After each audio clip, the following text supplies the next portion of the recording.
Se encuentra con nosotros Roberto Weinrub. Él es profesor de IESA, también es fundador del Centro de Emprendimiento del IESA. Bienvenido. Muchas gracias, María. Las grandes empresas suelen diseñar estas estrategias, tienen equipos ya formales para realizar este tipo de estudios de planificación de cara al siguiente año, pero no así los emprendedores, estas empresas pequeñitas, que muchas se están formando, otras tienen solo unos años en el mercado, y quisiéramos conocer cuáles son las principales recomendaciones para quienes están en esta situación y quieren planificar para el 2010. Bueno, a veces parece un mito que las grandes empresas tienen grandes planificaciones. Efectivamente se hacen ejercicios de planificación, pero en situaciones de alta turbulencia, de alta incertidumbre, pues la planificación no parece ser todo lo formal que luciría quizás en otras latitudes. El pequeño emprendedor no es más que un emprendedor, no es más que un empresario, ni siquiera el término pequeño califica. Me gusta hablar de empresarios de pequeñas o grandes empresas. El empresario de pequeñas empresas debería empezar quizás por hacer un plan del negocio, algo muy sencillo, donde de alguna forma identifique las áreas más importantes del negocio, particularmente el flujo de caja. Probablemente al principio lo más crítico va a ser el efectivo, la liquidez, cuidar a diario ese bolívar que entra y sale y que puede hacer que la empresa fallezca aunque la idea sea muy buena. Entonces hay unas herramientas que se llama plan de negocio, donde uno va definiendo las estrategias una a una y un plan específicamente de lo que cree uno que debería pasar en los próximos 12, 24 meses, no mucho más allá. ¿Qué incluye ese plan de negocio? Por supuesto tiene una sección muy importante que es de mercadeo, de conocimiento profundo del mercado, entender las oportunidades. Países como Venezuela ofrecen tremendos peligros, pero tremendas oportunidades también. Entender cuáles son esas oportunidades, conocer bien al mercado que uno va a atender. Entonces una primera sección quizás de entendimiento del mercado. Una segunda quizás de estrategias para poder atender bien ese mercado. ¿Qué tipo de producto vamos a diseñar? ¿Qué precio le vamos a poner a las cosas? ¿Por dónde lo vamos a distribuir? ¿Qué canales de comunicación vamos a usar para hacer llegar nuestro mensaje? Una segunda fase quizás sería la parte operativa. ¿Qué tengo yo que hacer para producir o ofrecer el servicio que estoy considerando? ¿Qué recursos necesito? ¿Qué personal? La planta, las operaciones.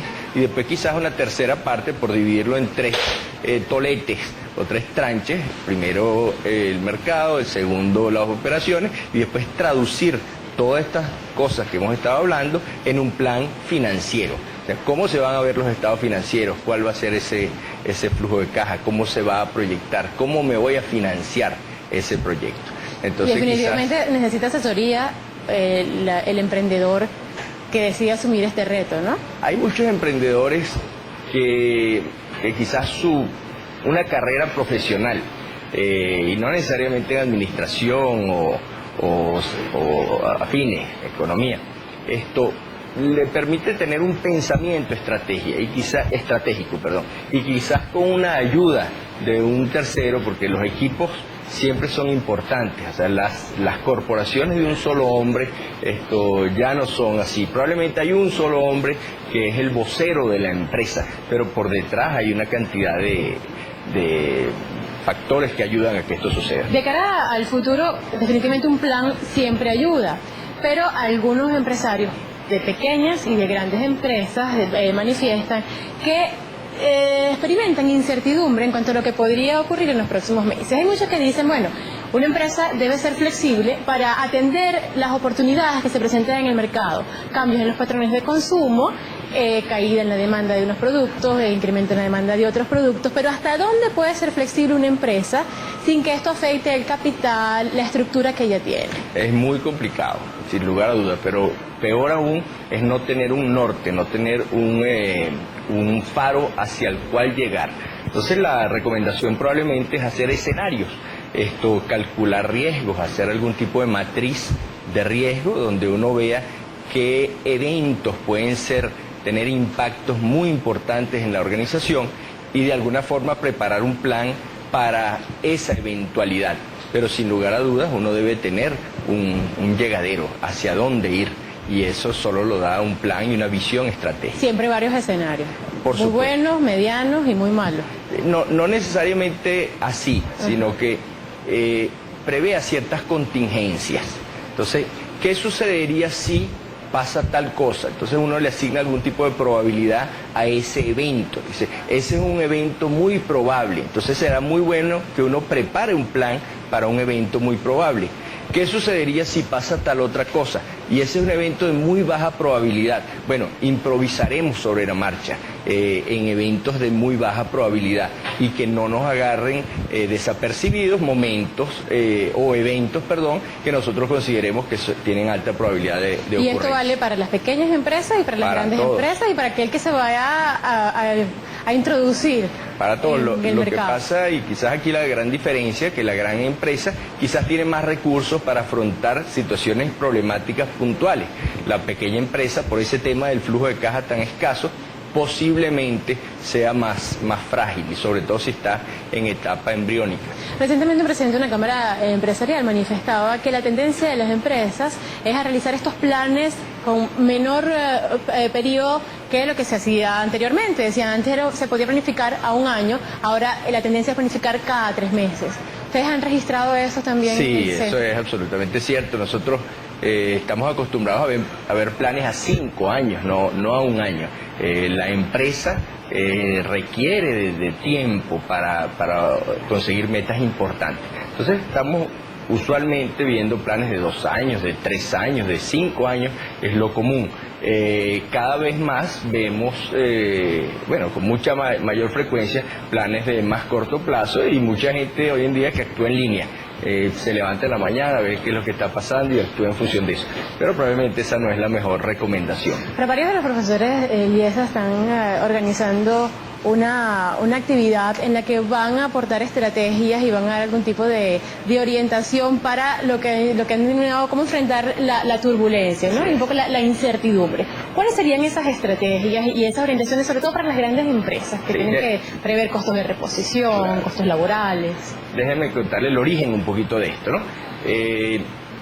Muchísima gente se queja, sin embargo hemos visto empresas tener éxito durante los últimos varios años. Empezamos a tratar de estudiar qué hizo y cómo fue que eso fue exitoso.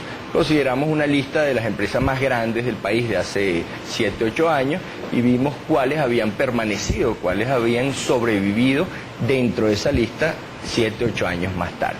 Encontramos que abordaron distintos tipos de estrategias y describimos cuáles son esas estrategias.